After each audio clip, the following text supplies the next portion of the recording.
Hi friends, எல்லாருக்கும் good morning இல்லை, இது ஆஃப்டர்நூன். ஆக்சுவலி எங்கள் வீட்டுக்காரர் நான் கடைக்கு அனுப்பிச்சிருந்தேன். அனுப்பும் போது அவர் பிரியாணி வாங்கிட்டு வர போனார். ரெண்டு எஸ்எஸ் பிரியாணி வாங்கிட்டு வர சொன்னோம். அவர் போய் வாங்கிட்டு வந்தார். கூட வரும்போது இந்த பைனாப்பிள் வாங்கிட்டு வந்தார். இது எனக்கு ரொம்ப பிடிக்கும். ஸோ இது என்னோடய ஃபேவரெட்னால இது எப்போவுமே வாங்கிட்டு வருவார். ஸோ அது வாங்கிட்டு வந்திருக்காரு.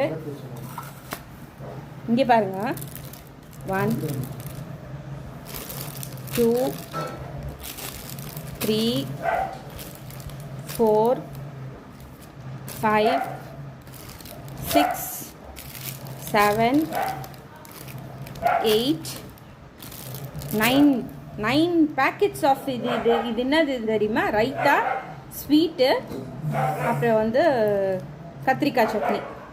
அதுலேருந்து வெறும் ஒரே ஒரு கத்திரிக்காய் சட்னி தான் நாங்கள் எடுத்தோம். இதோ அந்த கவர் கூட இதோ இருக்குது பாருங்கள். இவ்வளோ தான் 2 பிரியாணிக்கு. இங்கே பாருங்கள், 2 பிரியாணி சாப்பிட்டு இதில் கொஞ்சம் பேலன்ஸ் இருக்குது, இதில் கொஞ்சம் பேலன்ஸ் இருக்குது. இந்த 2 பிரியாணிக்கு எவ்வளோ கவர்ஸ் கொடுத்துருக்காங்க பார்த்தீங்களா? இங்கே பாருங்க, வேஸ்ட் ஆஃப் டைம். இதை எப்படி நம்ம பிரிச்சுன்னு உட்காந்துன்னு இருக்கிறது? இவ்வளோ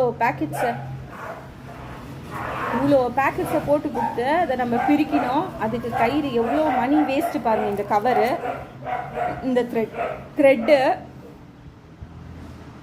எங்கள் வீட்டுக்காரர் தான் சொல்கிறாரு, இவ்வளோ கவரு இதெல்லாம் வச்சு என்னப்பா சொன்னா நீ?